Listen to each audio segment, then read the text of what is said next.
guys, welcome back to my channel. My name's Maddie if you're new here. Hope your day is going well. And this is going to be my April wrap up. I think it's April. What month is it? I don't really know. So, I'm filming this a little bit early. April doesn't like actually end for a couple of days, but I have 21 books to talk to you guys about. Yeah, so we're doing it now. I've only finished technically 19 books, but I did DNF 3 books. Well, technically one of them is a soft DNF. I just have to return it to the library right now. And I may come back to all 3 of them, but I'll just jump into those ones now because reasons. Let's just get into it. So the DNFs, or the did not finishes of the month that I do want to talk to you guys about, was number 1, Once and Future by Amy Rose Capetta. Actually, all 3 of these are some of my most anticipated books of the year. This particular one is a gender-bent retelling King Arthur in space, sci-fi, and it's got wonderful representation of different sexualities. There's a gender fluid character, there's bi rep, pan rep, like it's just a lot of good sexuality rep.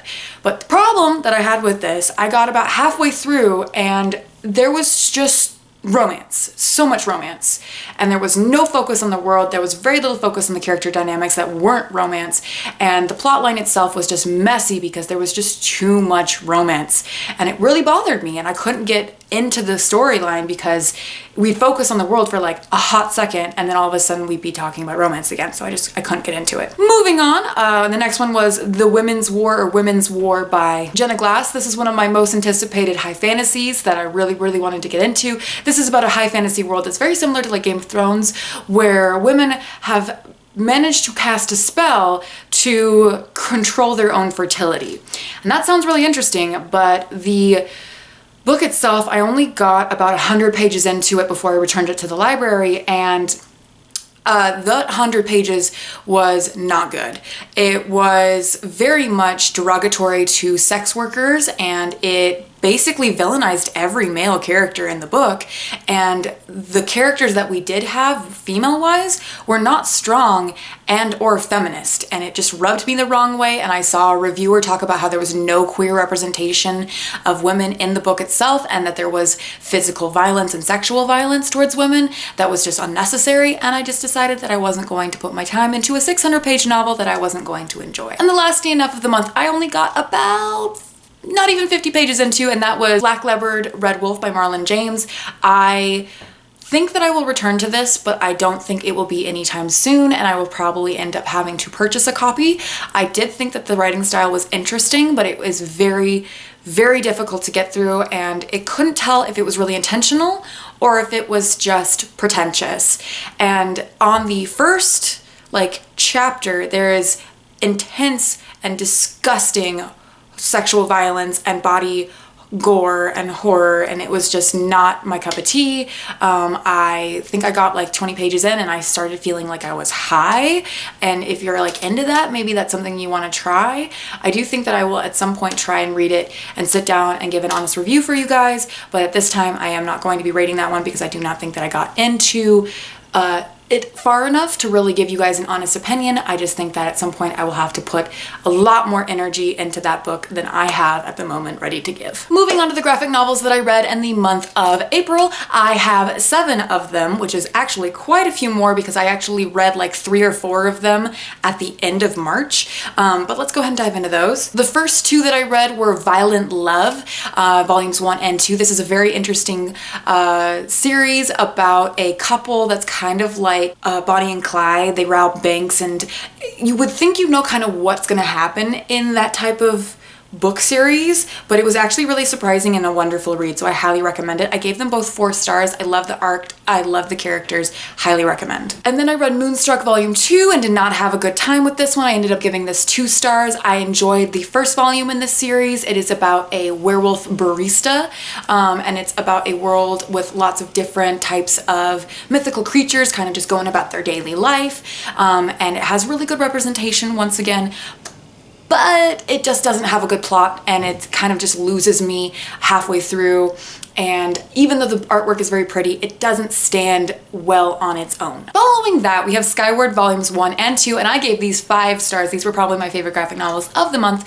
They are about a girl who was born just shortly before Earth lost all of its gravity. So she has never experienced the world with gravity, and it's a fascinating, beautiful story. The artwork is amazing. The characters are fantastic and diverse, and the plot line is very gripping and wonderful, and I highly recommend it if you want a good sci-fi recommendation right now. And then another disappointment was Motor Crush Volume 2. I actually rated this 4 stars after finishing it, but I do think it was more of a 3-star. This is about a girl who, it's in like a near future sci-fi kind of world where she is a motorcycle racer, and she uses this kind of crystal type thing called Crush to live and enhance her driving skills. And this second volume was interesting. I love the artwork in this, so I think that's why I gave it a higher rating. But I do think that there was some interpersonal kind of like relationships that needed work that kind of got solved really easily, and the plotline itself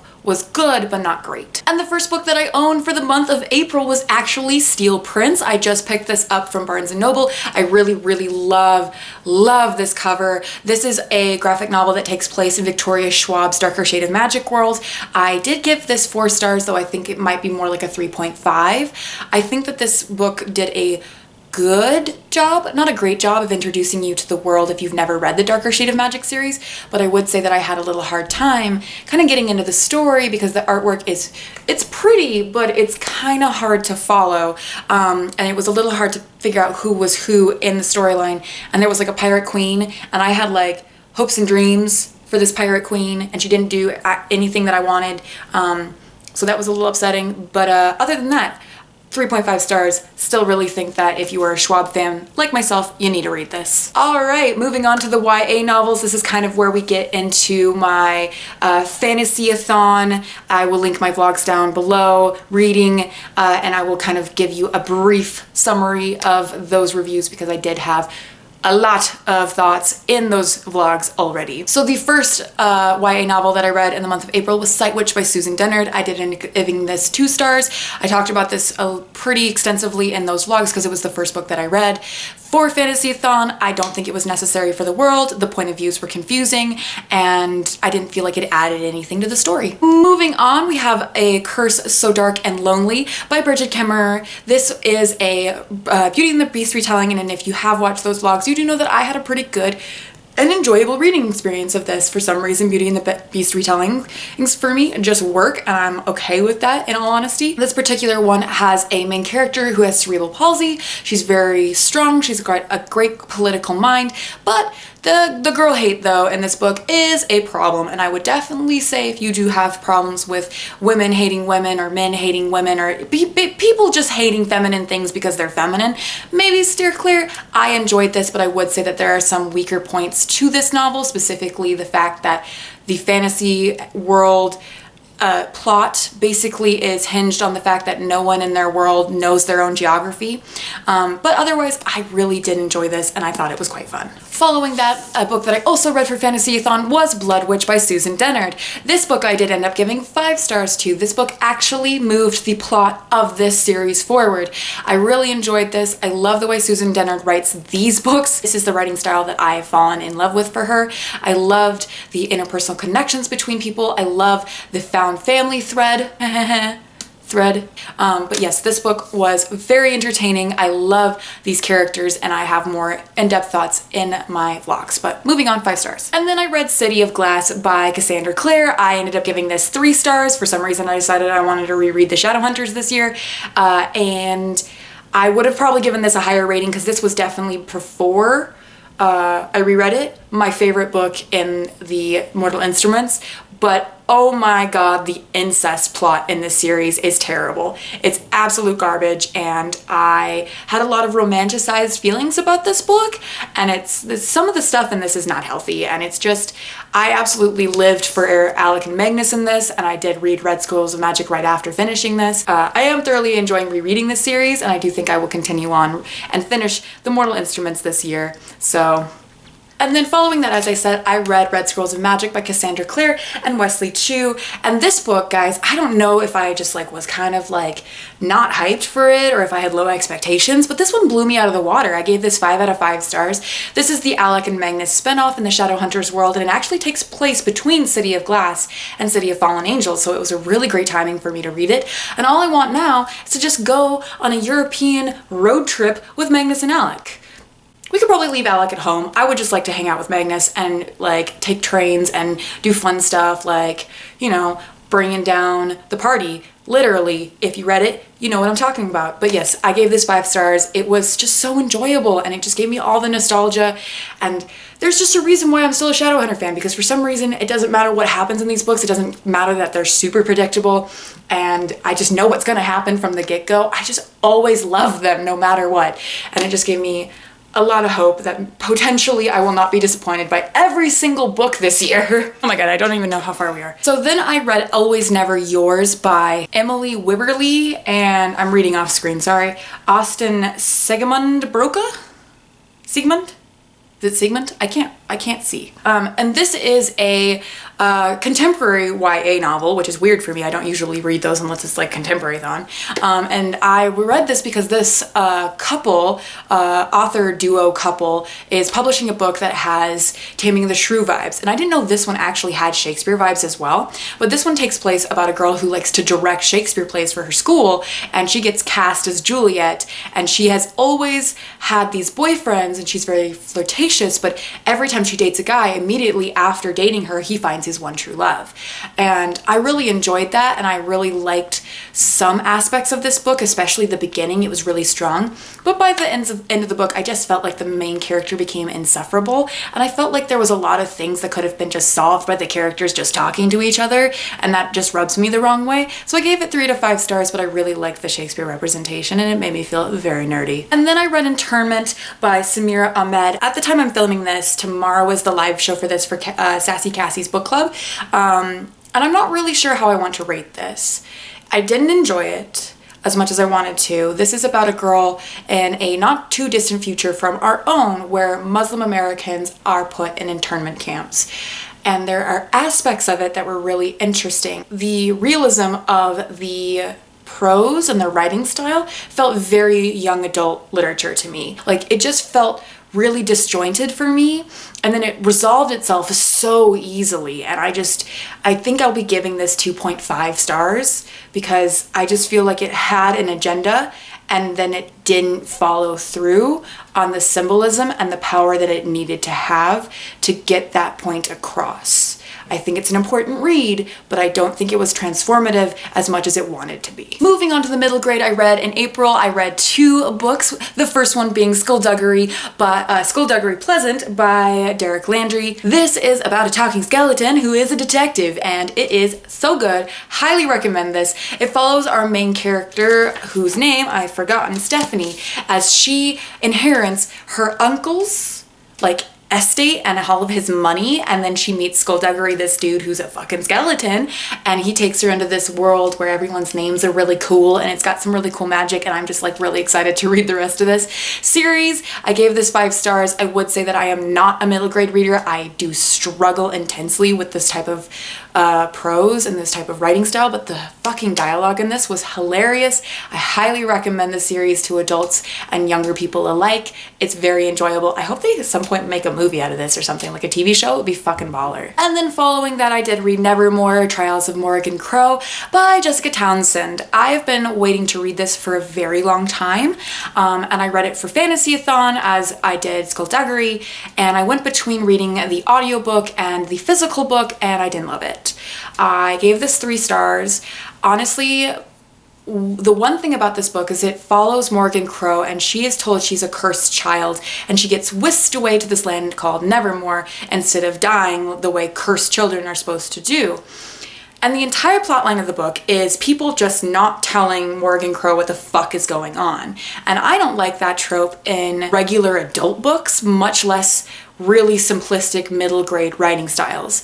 And it bothered the hell out of me. And on top of this book is very whimsical, but not like just a little bit of whimsy. It's like whimsy on fucking steroids. And it was really hard to wrap my head around lots of it. So I had to keep kind of rereading things because I wasn't really understanding, because I'm like adult brain, don't fucking have the ability to make like waterfalls of snow and like elves and all these things. It was just kind of too much for me at times, and I didn't love it as much as I wanted to. And I also felt like there was a little bit of girl hate in this book that I wasn't super appreciative of. And yeah, other than that, I did enjoy it. I just didn't love it as much as I wanted to, but I think that's because I'm not a middle grade reader. We're almost done. And the 2 books that I read that were adult novels were actually both romance audiobooks, and I didn't like either of them. The first one was A Duke by Default by Alyssa Cole. I definitely think I'll be giving Alyssa Cole another shot. A Duke by Default is about a woman who kind of runs away from her problems in the States and goes to Scotland to become an apprentice for this dude who runs a blacksmith shop.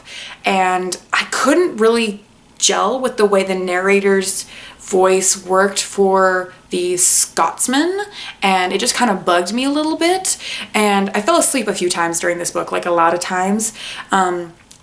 So I didn't enjoy it, so I'm not counting, I'm counting it as read because I did finish it technically, finally, but I didn't like the dynamics between the 2 main characters. I felt like it was just kind of an overdrawn complication between the 2, where they could have just spoken to each other, but they didn't because the plot, like I said before, wouldn't let them. I will definitely be reading more of Alyssa Cole because I know she's a very well-loved author. I just think this one wasn't for me. And then moving on, we have Josh and Hazel's Guide to Not Dating. Yeah, Josh and Hazel's Guide to Not Dating. So this one, I did end up reading pretty quickly. I listened to the audiobook without falling asleep, at least a little faster than I have been recently. This is by Christina Lauren. I feel like I've heard people talk about this in a positive light, but I did not like this. At first, it was really strong. I really liked it. And then I got to the narration for the guy narrator while he was reading the female main character. And her voice, the way he was reading it, was so aggravating. And the other thing about the main character, Hazel, that is she was basically like Jess from New Girl if Jess from New Girl fucks. And it was just really obnoxious. Like, I don't care if you're quirky, that's not your entire personality. You need to have a little bit more definition in who you are, and it just really bothered me. And then there was a surprise pregnancy, spoiler alert, that happens towards the end of the book, but I couldn't get on with this. Basically, they're best friends who go on blind dates with other people that they set each other up with. And then all of a sudden at the end of the book, they're like, we love each other. And it's like, yeah, you guys have loved each other the entire book. Why didn't you just say it? Come on. So yeah, I do feel like I had a better reading month than I did in March, but some of it wasn't great. So I really hope that most of the books for the rest of the year, the ones that I'm like really excited for the rest of the year, I really hope that I love, but I'm not holding my breath. So it'll probably be a year of rereads until I hear from a lot of people that the books that I'm excited for are good, because I'm not wasting my fucking time anymore. All right, guys, so that was the wrap up for April as of yet. Any books that I finish for the next couple of days will be in my May wrap up, but I hope you guys had a lovely month. Please leave any books down below that you read that you want me to read or review or anything like that. I'm gonna go now, guys. Like, subscribe, all the good stuff. Bye!